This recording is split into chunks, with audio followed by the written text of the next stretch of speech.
friends, and welcome to TurtleQueenGaming, and back to If My Heart Had Wings. We are taking a stroll after our lazy Sunday. It's changed a lot around here, too. Before, there was only an embankment here. We used to play here a lot, catching koi and crucian carp, but now it had a promenade, and had been made into a walking course. Well, this is just right for taking a stroll. I walked slowly while gazing quietly at the lake, dyed by the setting sun. My hometown had changed a lot in 5 years, but the important things hadn't changed at all. Finding something new is a good thing, Aoi. Finding something. As I speak quietly to myself, I look at the view on the other bank.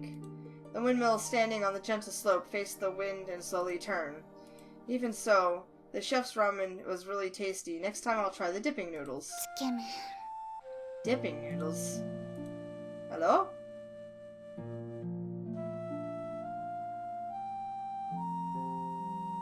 A little further away, someone was there. It was a petite girl. She ran her hand along the fence and, like me, was gazing at Windmill Hill at the opposite bank. Someone was there? I didn't think anyone was there, so I was talking to myself, but it seems like she had heard me. Huh? You're that... The mood about her was a little different, so I didn't realize straight away, but no doubt about it, it's the girl who was in the supermarket yesterday.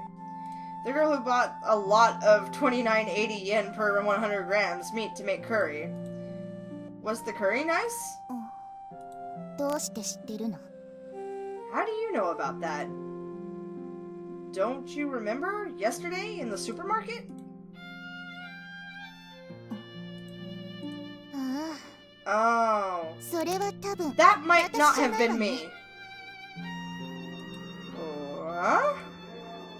What on earth is she talking about? That was my older sister. Maybe she's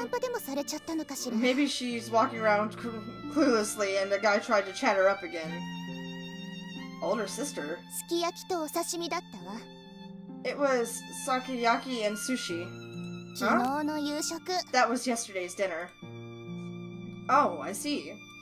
She's talking about what was bought at the supermarket. I guess that's what happened. There's no way you could make curry with something like that. It seemed like that right at the last minute she started to see the sense. Well, then I'd best be off now. Sure. It totally felt like, for her, talking to me was too much hassle, so she dismissively got up and left. That was a completely different feeling to when I met the girl at the supermarket. I mean, they're sisters. They have to be twins. I mean, and because she took that as like, oh, not again, I'm being mistaken for my sister. It's so irritating.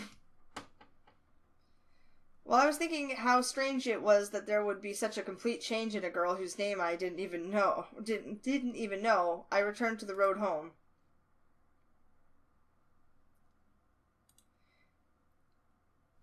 Can't see.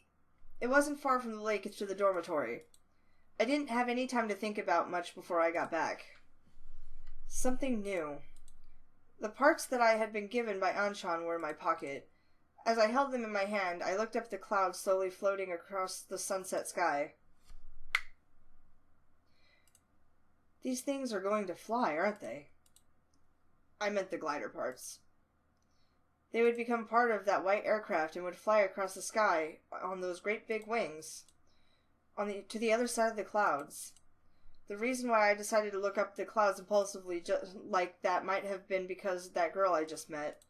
Forgetting about my silly fantasy, I got through the gate to the dormitory. Not yet. You mustn't move yet. Katori was in her wheelchair, with her back bent over, slowly creeping forwards. It was almost as though she was walking on tiptoes. What are you up to this time? I was quite used to her doing strange things, but I still hadn't acquired the ability to determine instantly what she was doing. She gave me a long stare. A cat?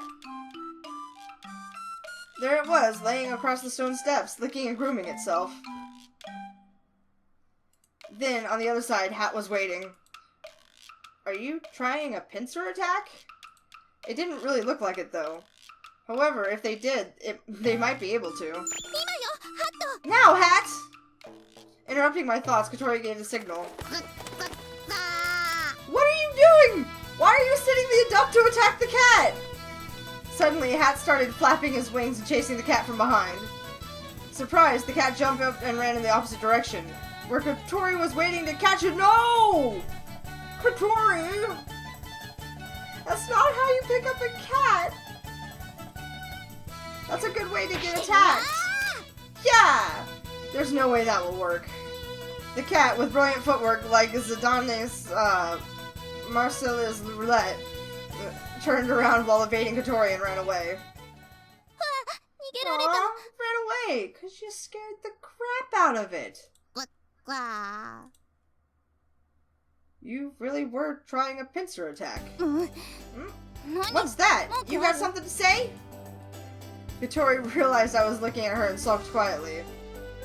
What were you going to do once you caught the cat? Isn't it obvious? I was going to stroke it.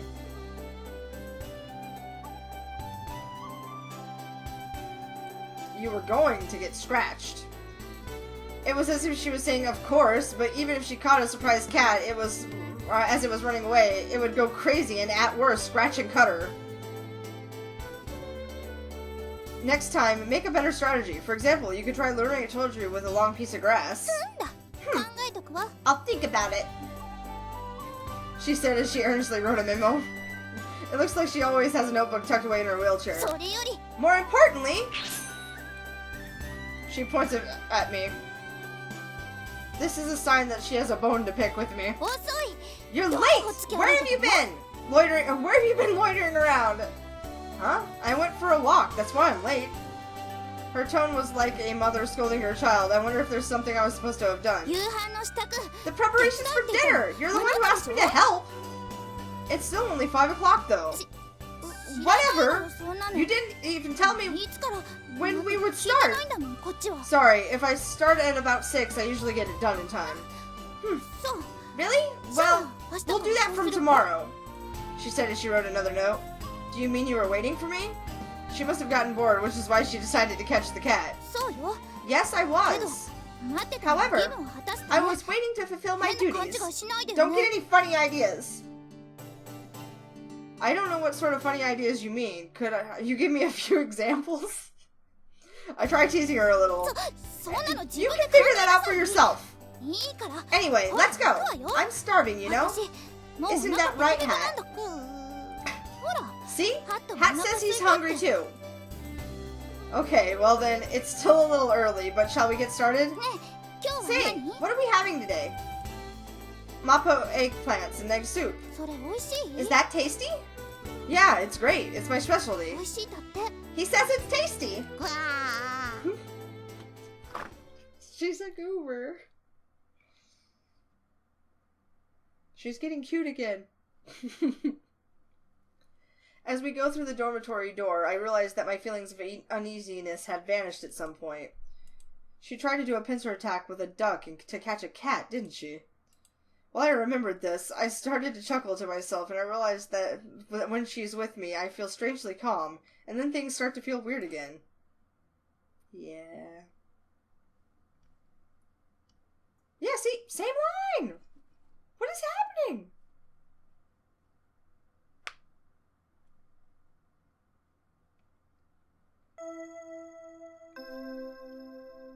Yawning again. Oh. Amani was looking over the parts that I had brought her from every angle and let out sounds that expressed admiration. Is this okay? Yes. There's no doubt about it. Whoa! Thank you! She suddenly hugged me. Huh? Again? Whoa. What's going on? Thank you! Thank you! Amane pushed her forehead into mine and rubbed it around and around. Ouch! Hey, that hurts, Amane! I'm not good at expressing my thanks. That's because I'm stupid. Stop calling yourself stupid! It hurts, but it feels good. Because she's holding tightly, our foreheads are together, her ample chest is pushing against me. Not only is she beautiful, but stylish too, and they're bigger than they looked, and I have no choice but to experience this for myself. How disgusting. Look at his face. He's having dirty thoughts. So are you! You're just making up whatever you feel like. It's lunchtime, by the way. I brought the parts that Anshan gave me to the garage, but because the reaction was much more than I expected, I'm in a state of confusion. Katori, who I came here with, and also Geha, who came along for some reason, are both staring at me in a way that feels kind of prickly. Thank you, thank you, thank you, thank you! After tearing Amane away from me, who was kind of like a playful big dog, I once again passed the parts to her. Please, go ahead and use them. Thank you. But how on earth did you get these? A friend of mine works in a factory and that deals with the manufacture and processing of special parts. For this kind of thing, he should usually be able to make it for me. It seems that for this, Anshan looked at the engineering diagram and made something that was the same. Well, let's put them on right now. Amane took the parts over to the glider. Phew, that was a surprise. Amane's pretty bold, isn't she? She hugged him the other day too. And he was loving it, the sleaze. I guess that Aoi is just a typical guy, right? Don't say things like that about me. Anyway, why did you come with us? Me? I wanted to talk to Amane. Also, I thought it would be interesting. She wants to be your friend, Katori. Let her be your friend! Embrace your friends! Katori was being pretty snappy since just now. She might be annoyed because someone else found about our secret place. Amane, who is like a kid who's been bought a birthday present, has immediately started working on installing the parts. It looks like the parts are used in the instruments in the cockpit, and she diligently dismantles the mechanical parts. So this is a glider? Ageha is standing beside Amane and is watching her work. This doesn't have an engine, does it? How does it fly? It rides on the wind. But first it has to take off, right? Yes, there are several methods for doing that, but in this case, a winch is used to fly like a kite. Huh? Something this big? Yeah. Ageha stares at the aircraft in disbelief. Katori and I, as if we are appreciating the work of an art, entirely look on at the sleek aircraft. Amane seems to have completely forgotten that we are even there and is immersed in installing the parts. It's like the first time I came here and met Amane. It will fly again. It will fly to the sky that Izuka spoke of. Huh? What's up? No, nothing. Excuse me. Hello? Hello? More people! More people! A female student who looks like a senior came into the garage. Is Senior Machizuki here? I make a bewildered face, like, who the hell is she? And Ageha told me. That's the Vice President of the Student Council, Akari Kamoi. Vice President of the Student Council? What on earth does she want? If you're looking for Amane... At that moment, she had her head in the cockpit. As the Vice President sees that, she briskly approaches the cockpit and peers inside. Senior Machizuki? Senior Machizuki! She called out in a loud voice, and Amane finally pulled her head out of the cockpit. Hi, Vice President! From the way she suddenly spoke to her in a familiar tone, I thought that they might have had a close relationship. But the Vice President doesn't seem that way at all. Maybe she's just chill with people. Without losing her resolute attitude, she asked her question. What have you done about the matter in question? The truth is, I still haven't done it. Are the people in here with you? No, they're not. They just came to deliver some parts. Amane was downhearted as she answered, and the vice president let out a little sigh. I've told you before, if you can't find any more members of the club, then the club will have to have its status repealed. Huh? What's that? Or why's that? Astonished, we look on as bystanders as the conversation continues. But, Vice President, the teachers recognize that this is a special case, but it sets a bad example for the other circles to have a low club or number of members. If this isn't properly organized as a club, then it will inevitably have to have its status repealed. Amane looked down as though she was at a complete loss. For some reason, I get a strange pain inside as I look at her. It's fine, isn't it? Katori suddenly jumped into the conversation. Huh? You must be Katori Habane. While slightly surprised that she knew who she was, Katori continues to speak. The teacher said it was okay, didn't they? In that case, you shouldn't be complaining. And also, Amane is a special case herself, isn't she? This is the reason why she repeats the year. Everyone knows that's why she's in school. I thought I saw veins appear in the vice president's temples as the two of them ranted at her. For the teachers to interfere in matters pertaining to club activities is a clear infringement on the autonomy of the student council. Yeah, except they do have... Well, okay, I don't know. I don't personally know if the teachers have more authority than the students in Japanese schools. That is exactly the case in this situation.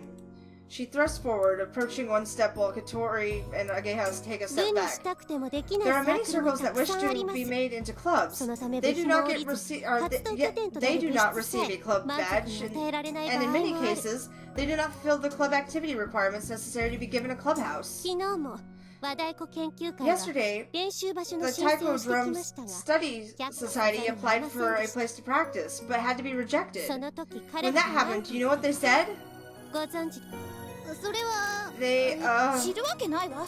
would we know that? The Soaring Club, which has one member, has a big garage to use, so why isn't there a single place we can practice? Do you not think that their opinion is an extremely fair one? It is. Even so, the ones who had their application rejected obviously won't be able to consent to that, will they? However, since a long time ago, this garage has been used by the Soaring Club, before we were even born, and this fact cannot be ignored. That's because the teachers recognize this as a special case, or perhaps there is some other reason. We in the Student Council respect that fact. It is not our intention to have Senior Machizuki removed for the sake of the circles that play around and do not display any signs of proper club activities. That is why... The Vice President turns from facing Katori and Ageha and looks back at Amane, who is nervously listening behind her. It is up to you to take immediate action as we have requested. If you need to see the fruits of the club activities, a few days ago I performed a test flight. Didn't that take place during lesson time? That's outrageous. On the contrary, you should be considered to take another step closer to the club being abolished. Amane staggered back as if she'd been hit hard. I guess that's true, though, isn't it? On Windmill Hill, when Katori and I watched the glider flying across the sky, lessons were taking place in school. Do you understand? A minimum of 4 members are required in order to be recognized as a club. You must find another 3 members for a club. Amane looked down with a grave expression. But this is all done for myself. In that case, it cannot be recognized as a club.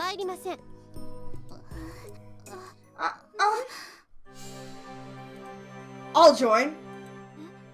Huh? I raise my hand and the others all look at me. You're the boy who transferred here recently, aren't you? You must be Aoi Minase. Minase. The Vice President looks at me as if she's evaluating me. I'll tell you this now. We will not allow there to be ghost members. I know. This is the reason why I came here today. I had decided this morning, well, yesterday actually. I still don't know much about gliders though. I just thought it'd be interesting. I feel excited just to imagine flying it, riding on the wind. If Senior Amane will allow me to, that is. Yeah, if you say you want to join, I don't mind. But I'm only doing this for myself, you know? I still don't know much about gliders, or about you either, Amane. But if that's what you want to do, then I'd like to help you. As I state my reasons, the Vice President looks as though she isn't convinced. It looks like some transfer student who doesn't even understand the situation has come barging in, trying to act like a hero. I can't say that there isn't some element of that to it either. Well, then I'll join too. Ageha raised her hand in a really casual manner. Huh? Even with everyone looking at her, Ageha appears aloof. Is it okay that I'm also a member of the robot club? Yeah, that's fine, but... What are you doing, Ageha? What? It looks like fun! One person left. Everyone naturally looks over towards Kotori. What? Kotori turned her wheelchair sideways to avoid everyone's line of sight. I'm not joining. As Kotori says this, the Vice President made a face that seemed relieved, yet disappointed. You still need one more person. There's no way it can be recognized as a club as things stand now.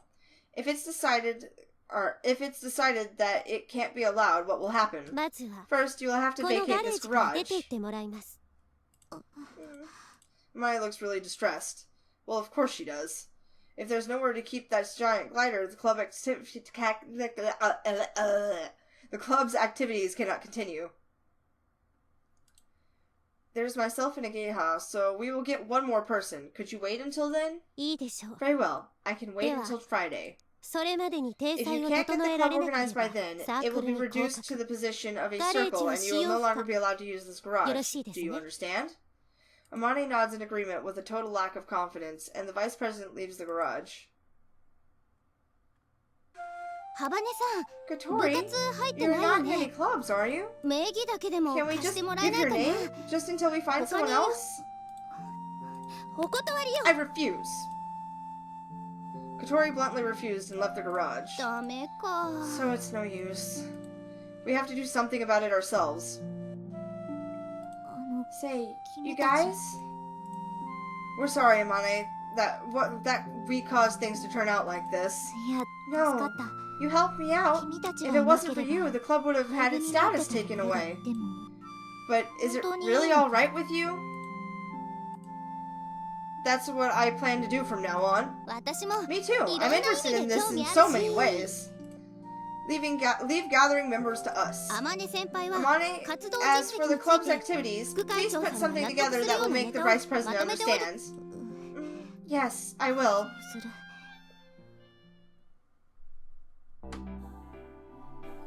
Is it alright with you? What is? Today is the first time that you've been in the garage, right? Even so, you suddenly become a member. But it sure does look like fun. You're here too, Aoi.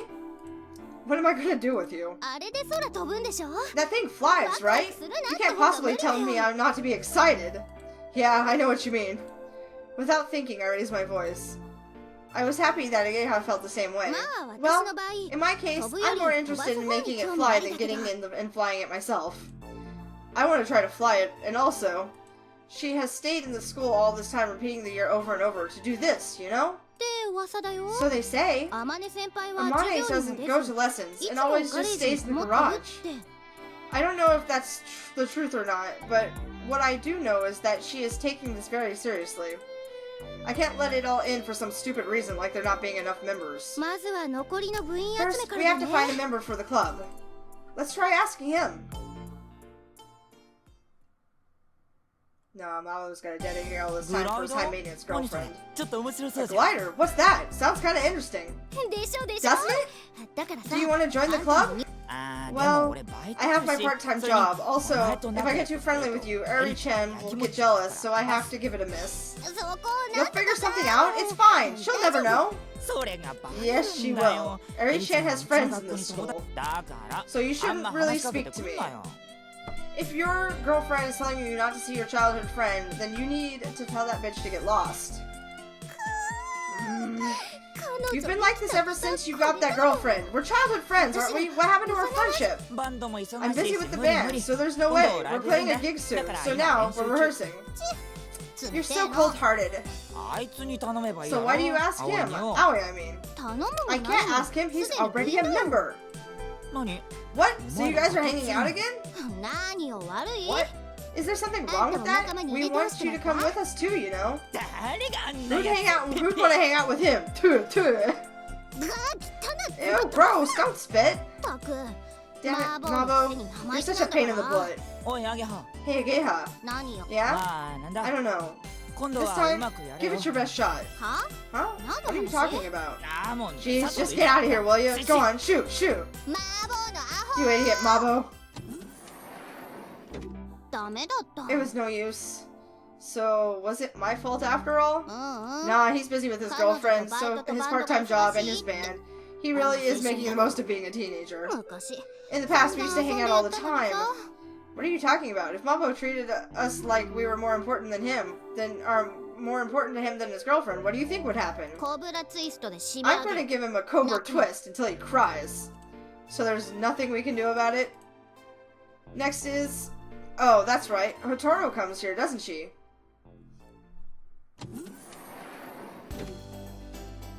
I love how we're not asking actual students. We're just, like, harassing our friends that we know we can guilt into doing it. We went to the first grade classroom.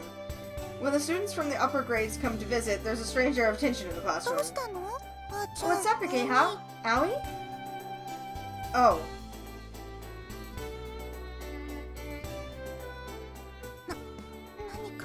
What is it? Well, this is the first time I've seen you in your uniform. It suits you. When I met her yesterday, she was wearing her own clothes. You kind of look more grown up.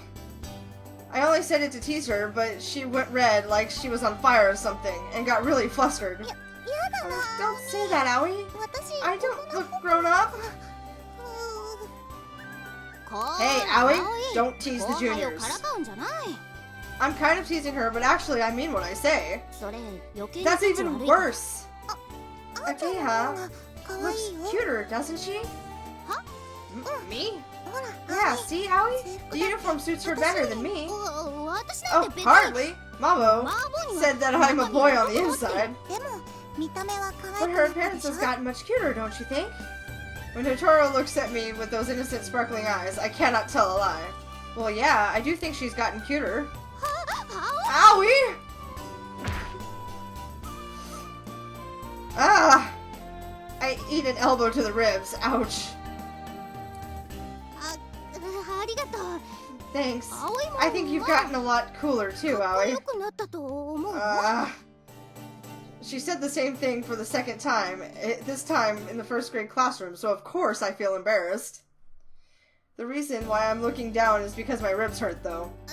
Anyway, that's not what we came here to talk about anyway.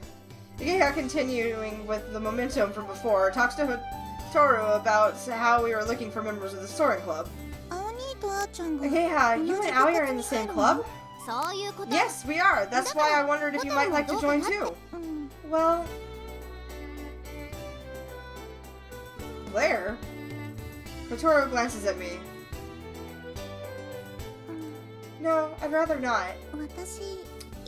She wants me to date her sister.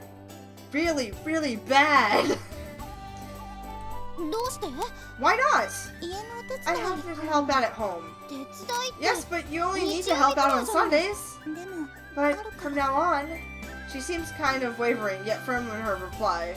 Maybe there's a reason for it. Okay, we get it, Hotaru. But if you're interested, come anytime. Okay. She wants me to date her sister. Badly.